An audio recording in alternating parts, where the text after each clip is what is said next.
रुद्र, जो कि सौम्या की फ्रेंड जेनिफर का मंगेतर था, वो मेंटल हॉस्पिटल में एक ऐसे पागल मरीज से मिला जो अपने आप को राक्षस बता रहा था। लेकिन उसी पागल ने यह भी बताया कि उसके मालिक आ रहे हैं। उसके मालिक महल से निकल चुके। वो कौन से मालिक की बात कर रहा था? क्या उसका वो मालिक डैनी था?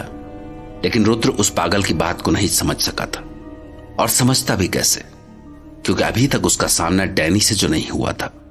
जबकि इधर डैनी को पता चल चुका था कि रणविजय रत्नागढ़ के महल से भाग चुका है।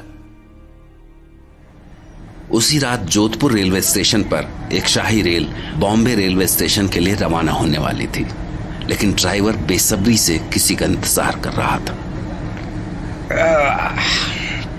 खा लेते हैं। दुनिया में बेवकूफों की कमी नहीं है। एक आदमी ने पूरी रेल बुक करा ली, और वो भी कोई ऐसी वैसी रेल नहीं, शाही रेल। और बेवकूफी की हद देखो, इतनी महंगी शाही रेल में केवल बक्से लाद कर ले जा रहा है, पूरे 50 बक्से। और एक एक बक्सा इतना बड़ा कि पूरा इंसान लेट कर चला जाए। ऐसा लग रहा है कि जैसे शाही रेल नहीं बल्कि मालगाड़ी हो। लेकिन इन बक्सों का मालिक कहीं दिखाई नहीं दे रहा।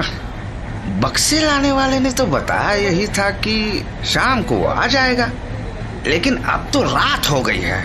कैसे कैसे लोगों से पाला पड़ता है। आपने मुझे याद किया। Sorry, I'm a little late. आप? मैं तो काफी देर से इधर ही देख रहा था। आप एकदम से कहां से आ गए? मैं यही थोड़ा आराम कर रहा था। यहाँ कहाँ? अपने काम से काम रखो। Now, let's start this journey. हाँ, ठीक है।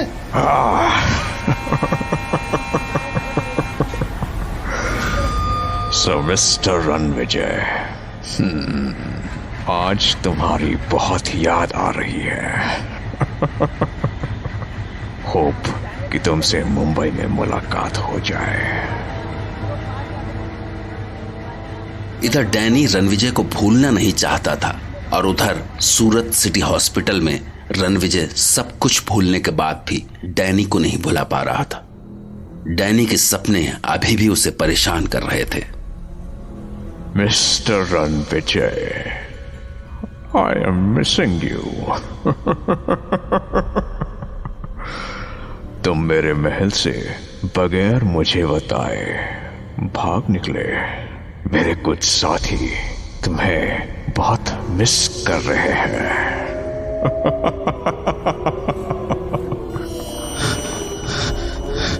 I hope तुम भी हमें इतना ही मिस कर रहे होगे।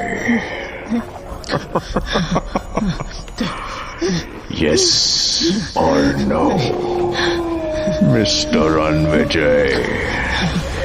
Yes or no?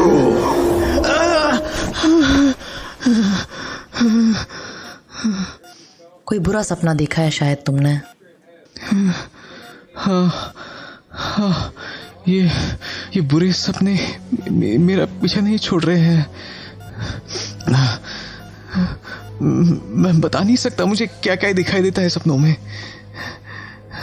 एक डरावना सा महल, घना अंधेरा, अंधेरे के बीच टिमटिमाती रोशनियां, और उन रोशनियों के बीच डरावने साए, खूंखार भेड़िए, इंसान का खून पीने वाले राक्षस। हिम्मत रखो रणविजय, हादसों के बाद अक्सर बुरे सपने आते हैं। It's natural.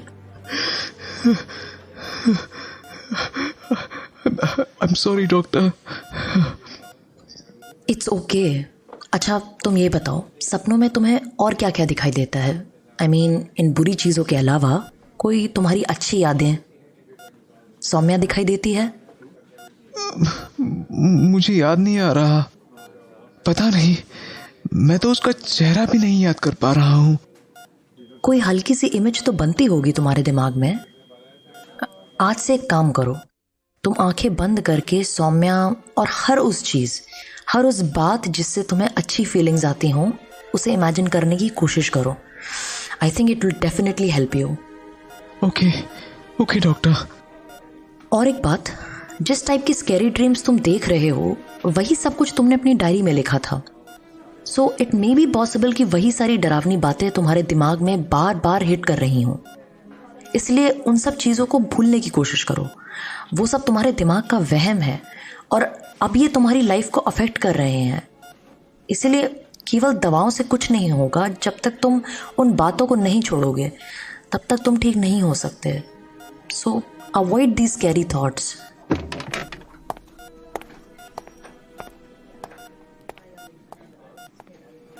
ये क्या हो रहा है? क्या ये सब मेरे दिमाग का वहम है? क्या इस डैनी का कोई वजूद नहीं है? तो फिर वो महल, वो भेड़ी है। मुझे कुछ याद क्यों नहीं आ रहा है? मैं सौम्या को कैसे याद करूं? मैं तो उसकी शक्ल तक भूल गया हूं। गॉड प्लीज हेल्प मी।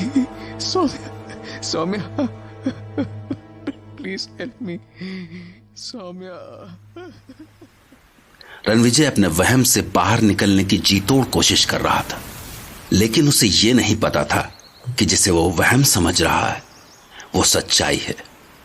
एक और जहां डॉक्टर संध्या ने रणविजय से कहा कि शायद सौम्या की यादें उसे उलझन से बाहर निकलने में कुछ मदद कर सकें, उसे कुछ सुकून दे सकें, वहीं रणविजय के बारे में सोच सोचकर सौम्या का सुकून कहीं खो चुका था। फिलहाल सौम्या जेनिफर के साथ उसके गांव पहुंच गई थी और वो समंदर के किनारे बैठकर सुकून ढूंढने की कोशिश कर रही थी। दरअसल जेनिफर की मां उसकी शादी अपने ही गांव में कराना चाहती थी और इसी वजह से सौम्या भी उसके पास गांव में चली आई। सौम्या, मुझे है ना ये जगह बहुत पसंद आती है। बॉम्बे में भीड़ है लेकिन यहाँ कितना सुकून है। एंड थैंक्स जो तू मेरे साथ मेरे गांव चली आई। बल्कि थैंक्स तो तुझे बोलना चाहिए जो मैं तुझे यहाँ ले आई। सौम्या। हाँ, कुछ कहा तुमने? ध्यान किधर है तेरा? मैं कब से तुझसे बात कर रही हूँ और तू पता नहीं कहाँ खोई हुई है। एक्चुअली मैं समंदर की लहरों में खो गई थी, इसलिए मैंने ध्यान नहीं दिया। तू कुछ भी कर ले, मुझसे झूठ नहीं बोल पाएगी। रणविजय के बारे में सोच रही है ना?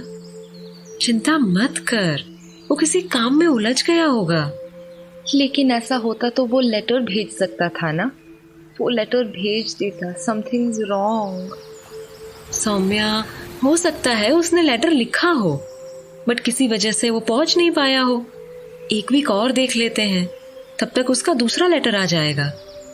पता नहीं क्यों आज मुझे लग रहा है कि जैसे रणविजय मुझे बुला रहा है।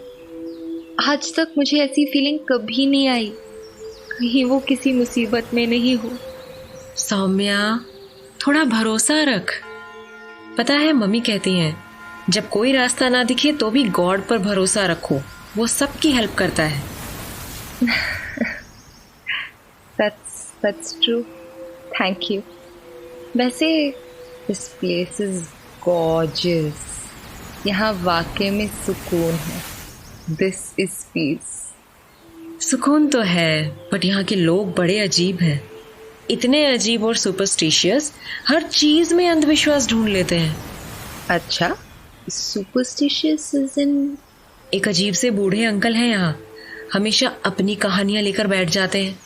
कब्रों की, समंदर की, डेविल की, ना जाने कैसे कैसे किस्से कहाँ कहाँ से लेकर आते हैं। तू सुनेगी ना तो पक्का डर जाएगी।